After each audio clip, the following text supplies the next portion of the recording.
about the inconvenience. Thanks, sir. Thank you, Thank you, gentlemen. sir. Thank you. Kiss my entire ass. What it do, world? Hey, ignore the rain, but Glanville.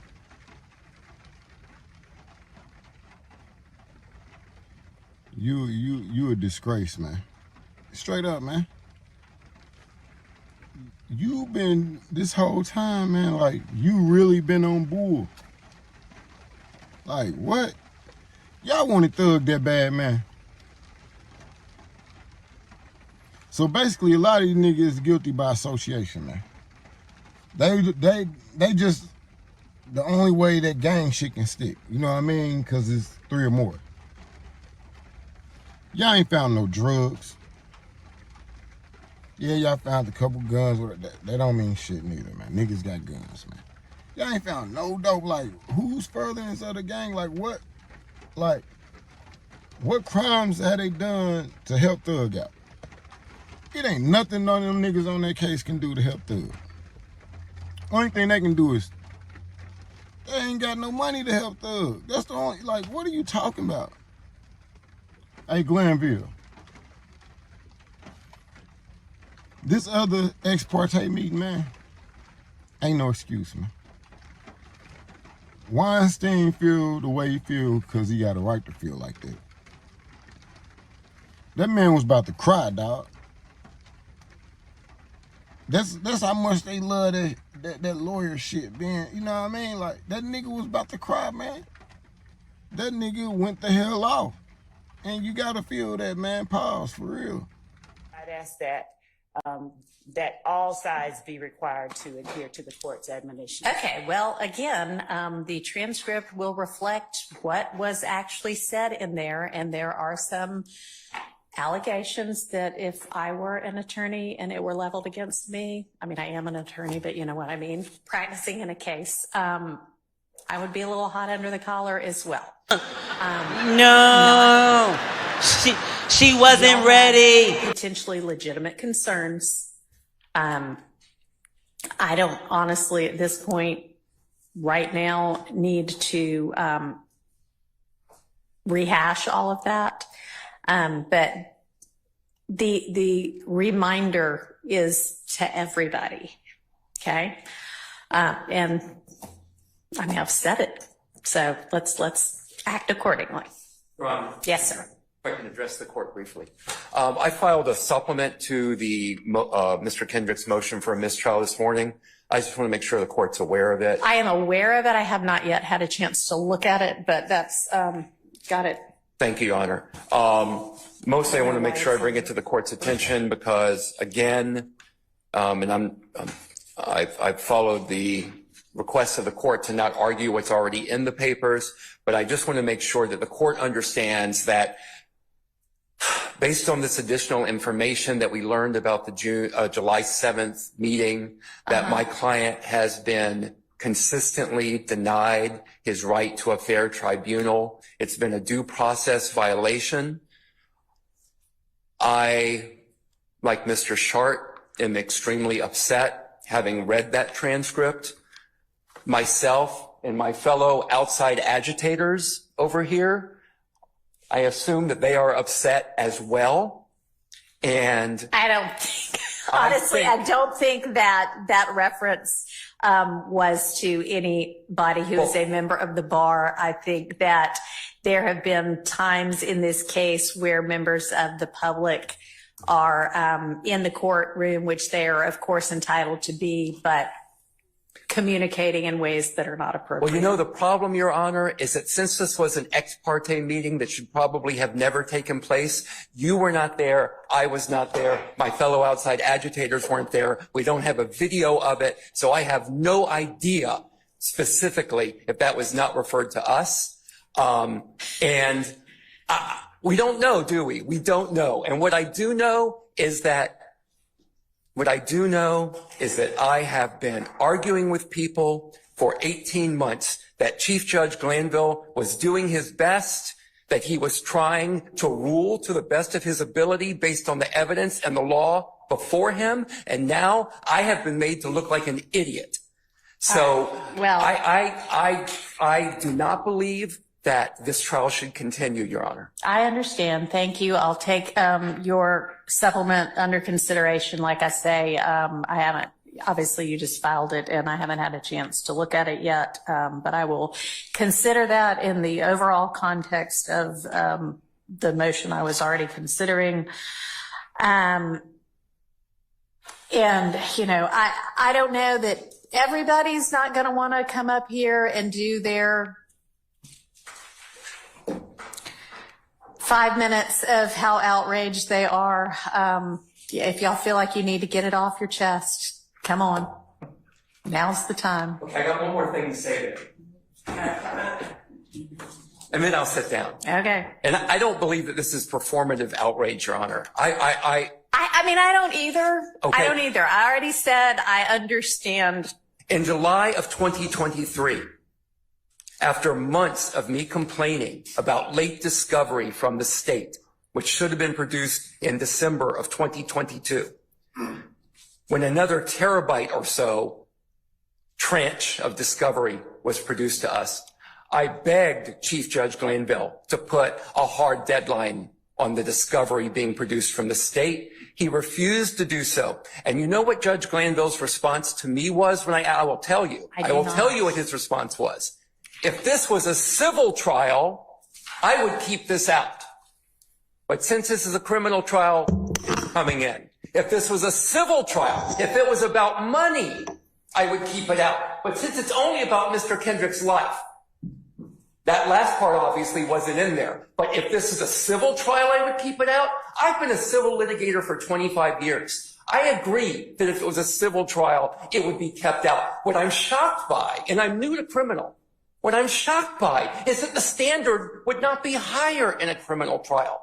But what did I say to people? Chief Judge Glanville is doing his best. He is doing his best. And now, again, I don't even know what to say to my client, Your Honor. All right. And then, Love, let me tell you something.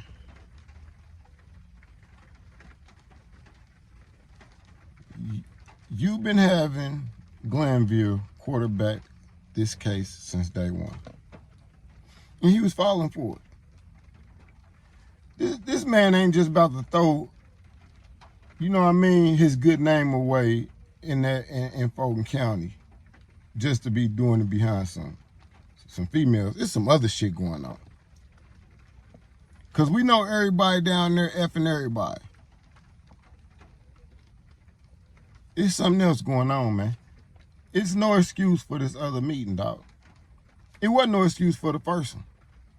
People gonna say it wasn't nothing. Nah, nigga, you supposed to let a motherfucker know, dog.